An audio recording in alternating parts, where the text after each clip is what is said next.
Salmo 93. O Senhor reina, está vestido de majestade. O Senhor se revestiu e cingiu de poder. O mundo também está firmado e não poderá vacilar. O teu trono está firme, desde então, tu és desde a eternidade. Os rios levantam, ó Senhor, os rios levantam o seu ruído, os rios levantam as suas ondas. Mas o Senhor nas alturas, mais poderoso do que o ruído das grandes águas e do que as grandes ondas do mar. Muito fiéis são os teus testemunhos. A santidade convém à tua casa, Senhor, para sempre. Um pastor chamado Franklin Ferreira escreve no jornal A Gazeta. Ele escreveu um texto relacionado ao Natal. Eu gostaria de ler um trecho desse texto que ele escreveu. Ele diz assim: no silêncio de uma estrebaria, Deus escolheu falar ao mundo com amor que se faz próximo. O Natal nos lembra que o Filho Eterno entrou na nossa história, assumiu nossa carne, nossas dores e limites, para nos devolver aquilo que havíamos perdido, a comunhão com o Pai. O Deus inacessível fez-se acessível, o Santo fez-se criança, o Senhor fez-se servo. Diante do menino na manjedoura, somos convidados a rever nossos caminhos. A esperança não nasce do controle, mas da confiança. A salvação não vem da grandeza humana, mas da graça divina. O Natal é o anúncio de que Deus não desistiu de nós. Que esta cena simples reacenda em nossos corações a fé, a humildade e a gratidão. Para ter uma ideia da diferença, da escolha de Deus em vir ao nosso encontro na simplicidade e na fragilidade de um bebê, é só olhar para a história da humanidade, dos reinos, dos grandes impérios. Se você gosta de ler e quer pensar mais profundamente a esse respeito, tem um livro de um escritor chamado Simon Sebag Montefiore. O livro se chama O Mundo em uma História através das Famílias. É um livro com muitas páginas em que ele vai escrever a história dos reinados, dos grandes impérios, a partir do ângulo, vamos dizer assim, né, da perspectiva das famílias que lutavam pelo poder dos reinados, né, na África, na Mesopotâmia, na China, enfim, o desenvolvimento do caminhar da história, lá no Oriente, o Velho Mundo, e também aqui no Novo Mundo. Ele vai trazendo pesquisas mais atuais, da arqueologia, da história, então enriquece aquele estudo que a gente fez superficialmente, né, no ensino médio. Mas uma coisa comum a todo o material que ele apresenta: violência. Familiares envenenando familiares, estrangulando, esquartejando, sequestrando, tudo para ficar, às vezes 10 anos, às vezes 20, às vezes 30, 40 ou menos no poder, governando uma nação, conquistando outros povos, escravizando, roubando, violentando mulheres. É uma nota que se repete em todas as épocas, em todas as culturas. É a mesma coisa, só mudam os atores, os acontecimentos, a novela, os desejos, a ambição, a ganância, a truculência se repete em todo esse planeta. Mas Deus trouxe o Rei dos Reis, o Senhor dos Senhores, não com armas, não com essa repetição, né, mais do mesmo da humanidade, mas na humildade e na simplicidade de um bebê que a palavra de Deus diz, né? O governo está sob os seus ombros. Mesmo aquelas nações que foram, podemos dizer assim, inspiradas no cristianismo, cometeram excessos. Então, por exemplo, a colonização norte-americana, ela encontrou paralelos no que estava ali na América do Norte e no que a Bíblia ensinava. Os puritanos que saíram no Mayflower, os outros navios, né, para colonizar a América, vieram fugindo da perseguição religiosa. Então, para eles, o rei Jorge III da Inglaterra era o faraó. E eles estavam fugindo da Inglaterra na esperança da terra prometida, que era a América do Norte, com suas montanhas, com a sua riqueza, uma nação maravilhosa.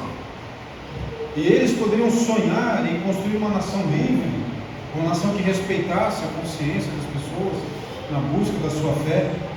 E de fato, nos Estados Unidos se constituiu uma grande democracia, mas também foi um alto preço, porque aqueles indígenas da América do Norte, eles eram vistos como os cananeus na terra prometida que Israel destruiu.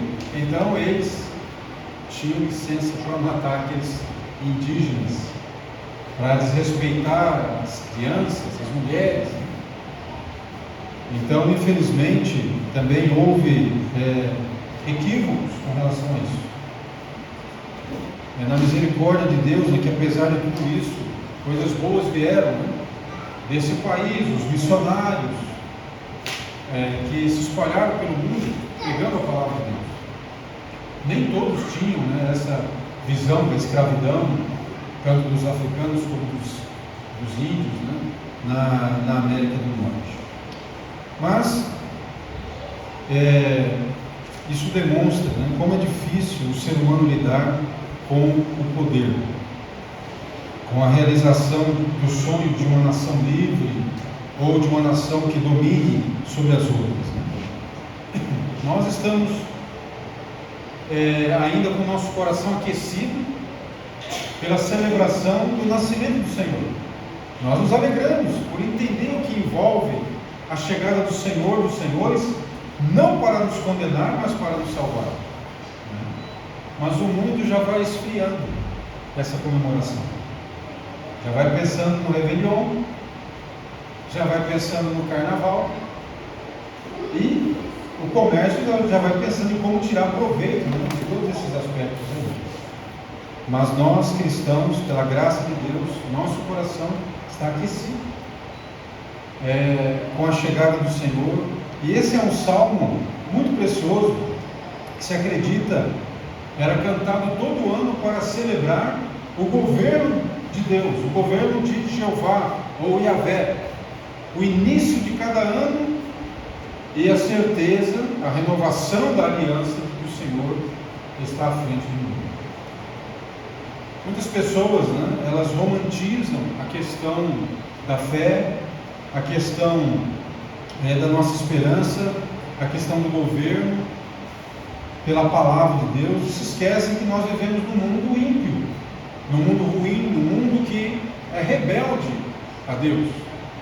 Então nós teremos que ainda conviver por algum tempo com a injustiça, com a mentira, inclusive, infelizmente, a fé, a religião, sendo manipulada, usada para enganar pessoas, causando até mesmo um escândalo com relação à pregação do governo. Então essa é uma situação.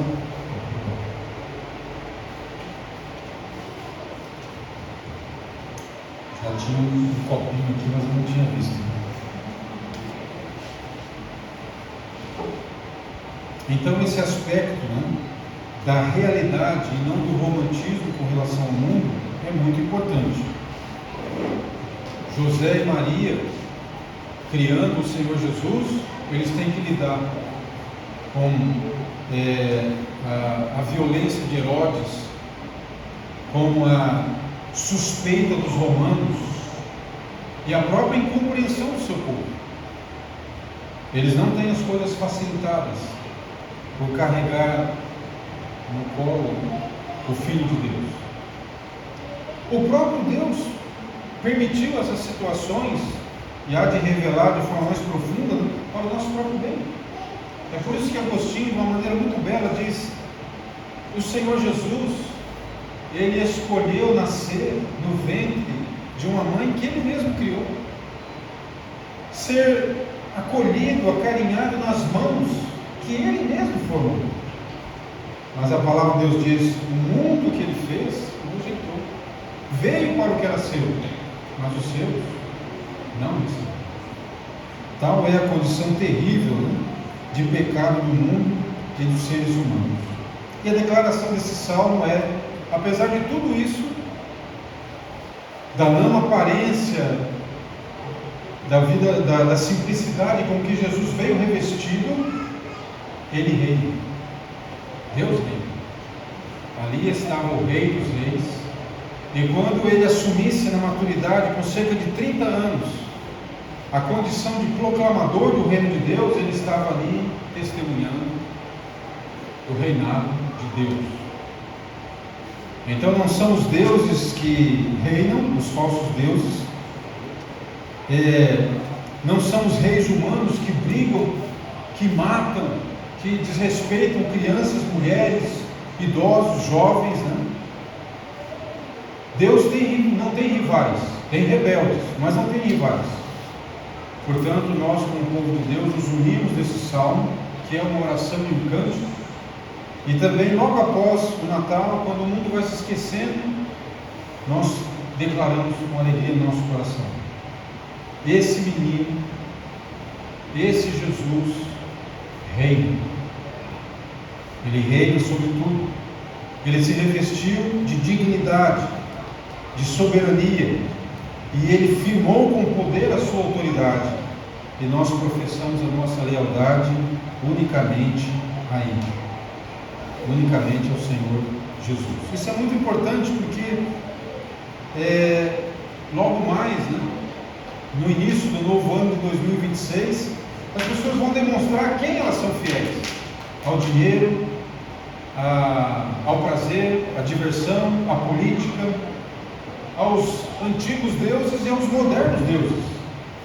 Mas nós, como discípulos do Senhor Jesus, nós proclamamos que o reino é do Senhor Jesus. Jesus disse: se alguém me amar mais do que amar pai e mãe, mais do que a mim, Ele está dizendo: qual autoridade nós somos leais? Família, dinastia, governo. Ele diz claramente que o nosso coração recebeu a graça de saber quem é que está por trás da verdadeira autoridade sobre esse mundo. Então esse salmo, orado e cantado no começo de um novo ano, ou na coroação de um novo rei, que tinha a aliança davídica, né, na expectativa de que por meio dessa família viesse o Messias. Houve reis horríveis, houve reis que fizeram pouca diferença, houve reis que foram muito bons, mas todos eles aguardavam a chegada do verdadeiro rei. Por isso que, apesar dos desgostos, das experiências ruins que o povo tinha, eles podiam dizer: o teu trono, o teu governo está firme desde a eternidade. Somente Jesus poderia cumprir esse requisito, né? A eternidade. Somente Ele poderia vir e estabelecer ali o plano perfeito de Deus, uma vez que Ele não estava contaminado com a fraqueza humana, com a insegurança humana, com essa disputa de poder, mas apenas, como diz esse salmo, com a sua pureza, com o seu poder e com a sua santidade. É por isso que, de forma figurada, nesta oração e nesse cântico, os opositores, os inimigos do povo de Deus são representados no versículo 3 com as grandes águas. Os rios levantam ao Senhor, os rios levantam o seu ruído, os rios levantam as suas ondas. Então aqui se faz referência às águas, né, como representação desse reboliço, dessa inconstância, dessa muitas vezes anarquia e revolução do ser humano por estabelecer o seu desejo, a sua vontade. São como águas que se levantam. O pastor Eugene Peterson, ele diz: nós fomos feitos para viver na terra seca. Nos incomoda enchente, chuvas torrenciais, tempestades, ficarmos molhados, perdemos o chão seco, a ameaça de uma enchente, muitas águas, isso nos desestabiliza. A terra pode estar firme e de repente vem um tsunami, vem um maremoto, vem uma enchente e derruba a casa, leva os carros, derruba árvores. É uma situação muito constrangedora e uma situação de muita insegurança. E no passado já se tinha esse sentimento. Claro, né, que em outros salmos se traz a figura do mar vermelho se abrindo, figura sempre repetida como um grande exemplo de redenção, do livramento de Deus. Mas os egípcios não puderam passar a seco, e as águas os destruíram. A passagem pelo Jordão, então, sempre há no Antigo Testamento essa celebração de Deus dominando as águas. No princípio, as águas cobriam a terra e o Espírito de Deus, ele estava sobre as águas. O Senhor Jesus andando sobre as águas. O Senhor Jesus ordenando que as águas se acalmassem. Na época, naquela ocasião que os discípulos estavam apavorados no barco, no mar da Galileia.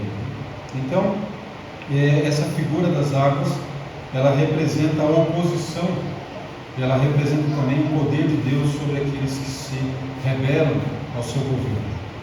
E a celebração do salmo é: mas o Senhor nas alturas, ele é mais poderoso do que o ruído das águas, do que as grandes ondas do mar.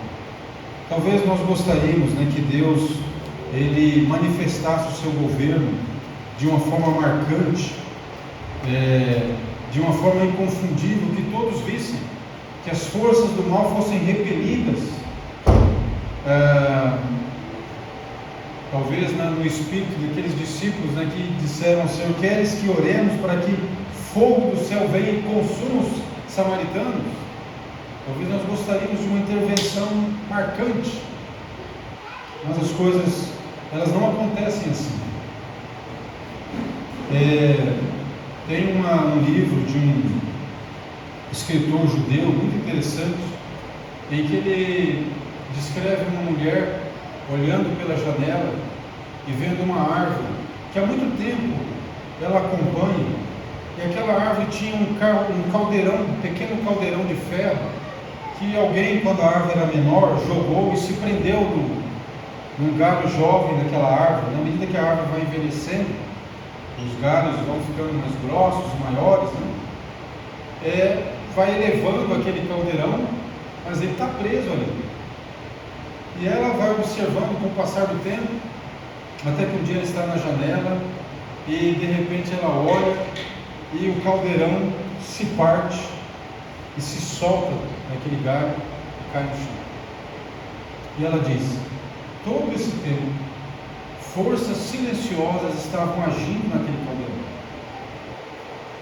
até que chegou um momento em que a ferrugem corroeu a última resistência e ele caiu. Não foi preciso uma serra, não foi preciso alguém dar alguns tiros naquele caldeirão.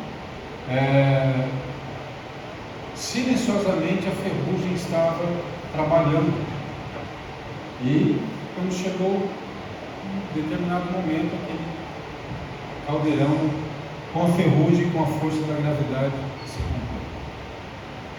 E o pastor Eugene Peterson, olhando esse trecho, né, destacando esse trecho do livro desse escritor judeu, ele nos faz pensar da arrogância, né, da petulância dos rebeldes que se opõem ao plano de Cristo, se opõem ao Evangelho, zombam, fazem pouco caso.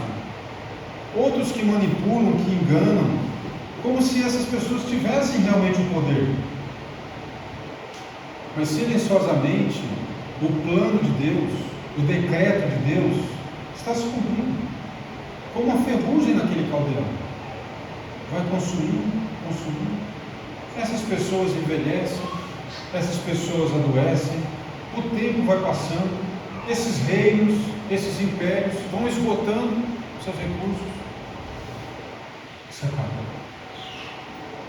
Hoje, quando nós olhamos para a história, para as ruínas arqueológicas no Oriente, ou mesmo aqui na América, né, nós encontramos o que restou, o que caiu e o que restou desses caldeirões, que antes eram tão robustos, né, tão, às vezes, pesados, sólidos, mas se desfizeram, caíram, porque nas alturas, quem é mais poderoso do que é o ímpeto das águas, do que os planos mais gananciosos dos impérios, né? O Senhor é mais poderoso do que o ruído das grandes águas, das grandes ondas do mundo. E o texto termina nos falando, né? Muito fiéis são os teus testemunhos, a santidade convém à tua casa, Senhor, para sempre.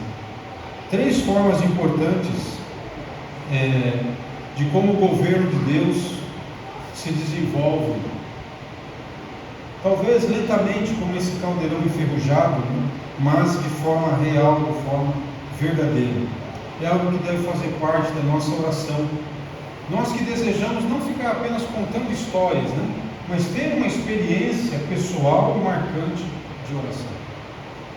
Às vezes a gente conversa com algumas pessoas e elas gostam de contar histórias, uma citação de alguém ali, uma experiência de alguém acolá, mas a nossa vida de oração, que Deus nos dê essa graça em 2026, né, precisa ser algo de fato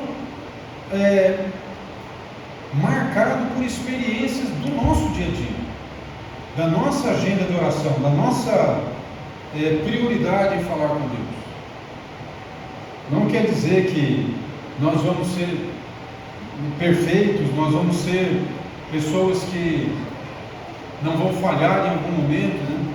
No entanto, o convite que a palavra de Deus nos faz, os exemplos que ela nos dá, né, de homens e mulheres, na galeria dos heróis da fé, lá em Hebreus, né, são de pessoas que não eram perfeitas, mas que tinham essa alegria e essa certeza de que valia a pena estar diante de Deus, de que valia a pena orar, de que valia a pena chorar, de que valia a pena insistir e buscar a presença do Senhor. E que isso era mais importante do que os seus bens, o seu patrimônio e qualquer outra prioridade. Era falar com Deus. E uma das coisas que deve nos levar a buscar a presença de Deus é essa declaração: Deus reina. Se Ele reina, se Ele governa, se a sua soberania é real, é por meio da oração que nós não só tomamos maior consciência, mas de alguma maneira, como dizem os antigos cristãos, nós participamos desse governo, porque Deus escolheu por meio da oração manifestar a sua vontade. Então, 3 formas que Deus estabelece o seu governo, segundo esse salmo. Versículo 5: fiéis são os teus testemunhos.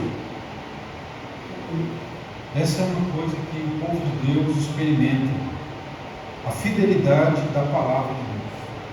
Deus governa por meio da sua palavra.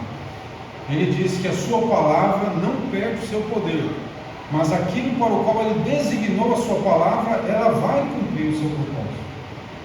Então esse mundo, como diz o próprio Salmo, o mundo está firmado e não pode vacilar. Por quê? Porque a palavra de Deus sustenta esse mundo.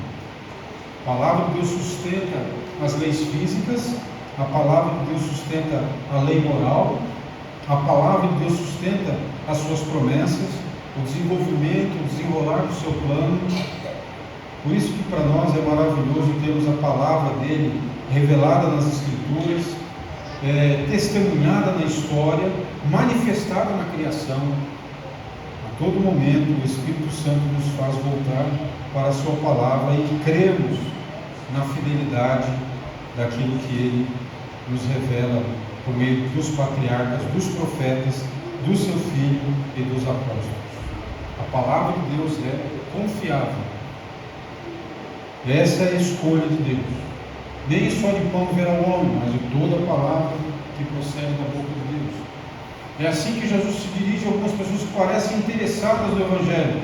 O que está escrito? Como vocês leem?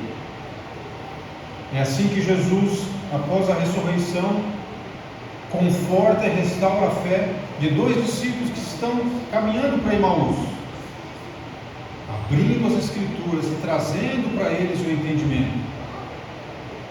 É assim que Jesus vence Satanás, não com um confronto de poder, mas trazendo a palavra de Deus, e dando-nos a alegria de saber que nós podemos vencer também pela mesma palavra.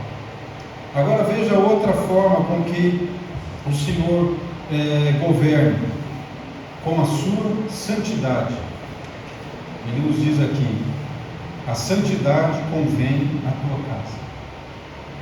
Esse é um aspecto muito importante. Deus governa com mão firme, com o seu poder, mas Ele não deixa de ser quem Ele é: puro, santo, luz, bom.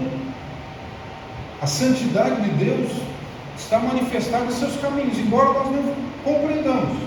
O mundo não compreende. Eles vão dizer: mas há tanto sofrimento, há tanta dor nesse mundo, como Deus pode existir, ou como Deus pode ser bom?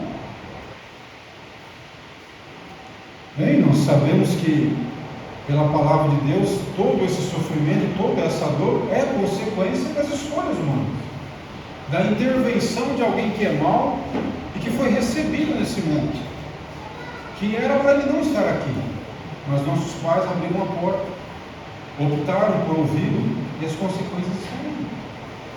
Agora, por um tempo, quando Jesus vem nesse mundo, Ele invade essa realidade, trazendo a mensagem de que os dias dessa realidade estão contados. Foi horrorosa, né, a forma como o Senhor Jesus morreu na cruz.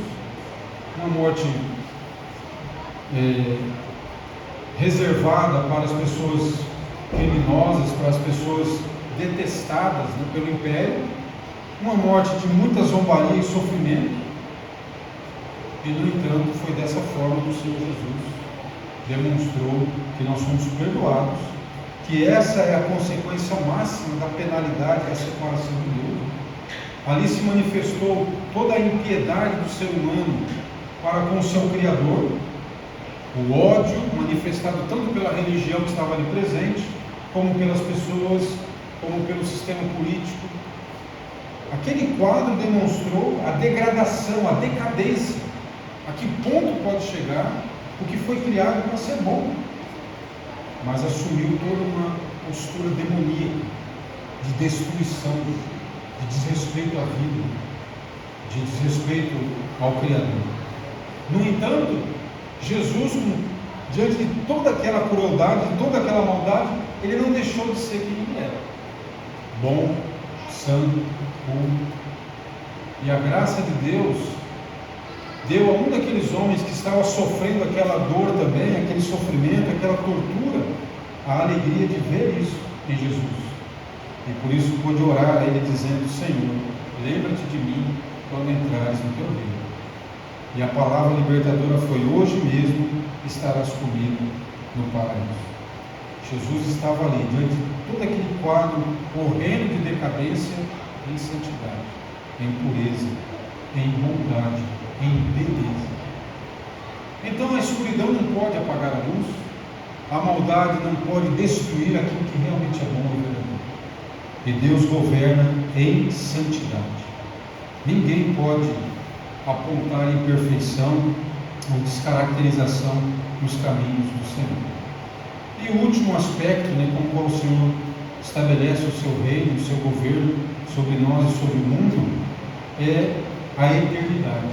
Veja que o texto diz: Senhor, para sempre.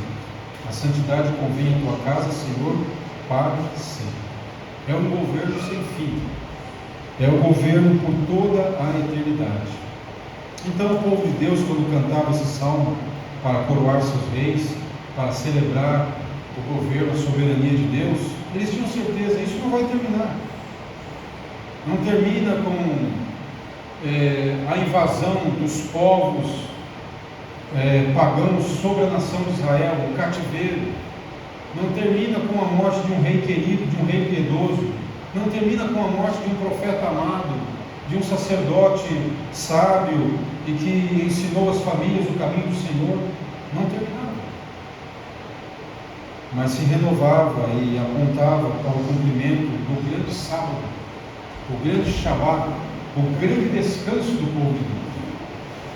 Então a história toda estava caminhando para vencer esse egoísmo, esse egocentrismo, essa maldade que destrói.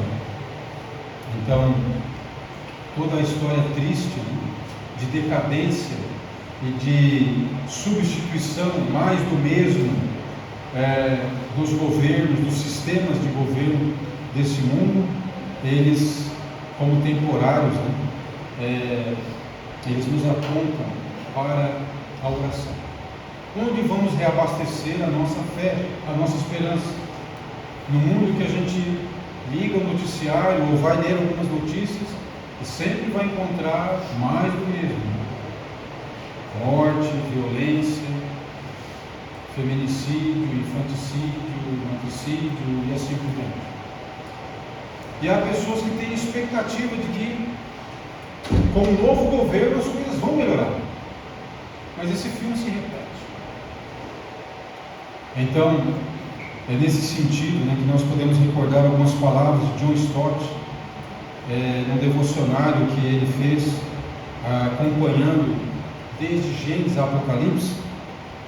Um querido amigo, meu colega de quarto lá do Seminário de Campinas, eu de Carvalho da Rocha, ele fez um resuminho desse texto do pastor John Stott, relacionando os pastores que naquela noite viram o Senhor Jesus na manjedoura e os magos também que o Senhor conduziu até o Senhor Jesus, José e Maria. Então, John Stott escreve dizendo que a visita dos pastores e a visita dos magos se complementam de forma extraordinária. Racialmente, os pastores eram judeus e os magos eram gentios. Intelectualmente, os pastores eram simples e letrados, ao passo que os magos eram estudiosos, homens sábios do Oriente. Socialmente, os pastores pertenciam ao mundo dos desfavorecidos. Os magos, a julgar pelos presentes, eram ricos, tinham posses. Espiritualmente, a despeito das barreiras raciais, intelectuais e sociais que separam as pessoas umas das outras, os magos estavam unidos aos pastores na adoração ao Filho de Deus. Mundialmente, esse é o encanto universal de Jesus. Não se restringe a nenhuma etnia, nenhum local geográfico. Trouxe pastores dos campos e magos do Oriente. Como um imã, ele os atraiu. E ainda hoje, o Senhor Jesus atrai pessoas de todas as culturas e de todos os lugares, mostrando que verdadeiramente Ele é o Salvador. O Salvador. Que expressão maravilhosa, né? Como a gente, ao ler a palavra de Deus e ao ler a mensagem que irmãos e irmãs, meditando, são conduzidos a encontrar e repartem conosco. Você já parou para pensar isso? O que há de comum entre os pastores e aqueles magos? Como o Senhor Jesus está nos ensinando, como Ele nos une nessa esperança sobre esse governo. Dizem que duas mulheres estavam costurando as calças dos seus maridos, que eram crentes, e uma falava assim: meu marido está tão desanimado, está faltando na igreja, nem lê mais a Bíblia. E a outra disse: meu marido estava assim também, mas agora ele está com um novo interesse pela palavra de Deus e a gente tem mais tempo de oração. E quem conta a história diz que a esposa do primeiro marido estava costurando os fundos das calças dele. enquanto que a outra, que disse que o marido estava numa nova fase da sua fé, estava posturando a parte dos joelhos da sua casa. Em vez de nós ficarmos sentados, reclamando ou com medo das coisas que estão para vir, vamos dobrar os nossos joelhos, vamos gastar os nossos joelhos em oração. E esse salmo, ele nos inspira a orar, sabendo que a cada manhã não mudou o governo do mundo, é o mesmo, o Senhor Jesus. Estevão teve essa visão, quando ele era apedrejado, sofrendo a incompreensão, a violência, a oposição desses que como águas se levantam contra o Senhor. E ele viu o Senhor Jesus de pé, ao lado de Deus Pai. O Espírito Santo estava com Estevão e deu a ele essa visão, se descortinou para ele. E ele não ficou com medo, pelo contrário, ele com alegria disse: eu vejo o Senhor Jesus em pé, ao lado de Deus Pai.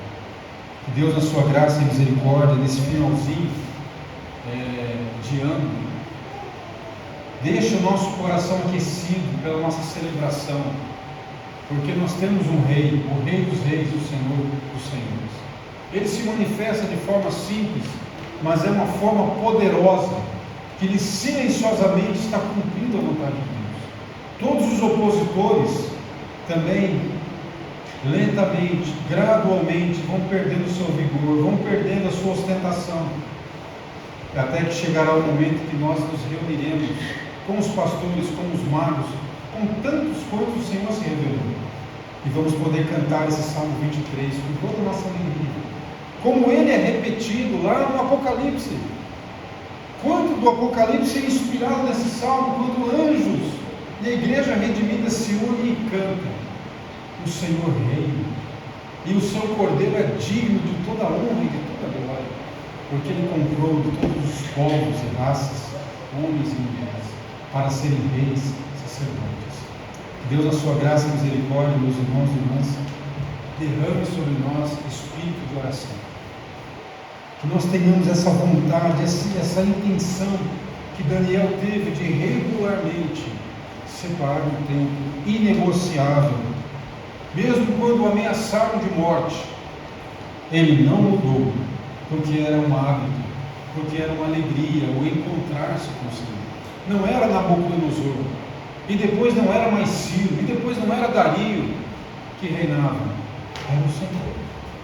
Ele tinha o seu trabalho, o seu horário de trabalho com esses reis, com essa corte, mas o que ele mais gostava era de estar na presença do Rei dos Reis, do Senhor dos Senhores. Que esse Deus maravilhoso nos dê essa alegria, renovar em nosso coração a vontade, o desejo de estar na sua presença. Deus nos dê o espírito de oração. Amém? Vamos encerrar cantando o último cântico.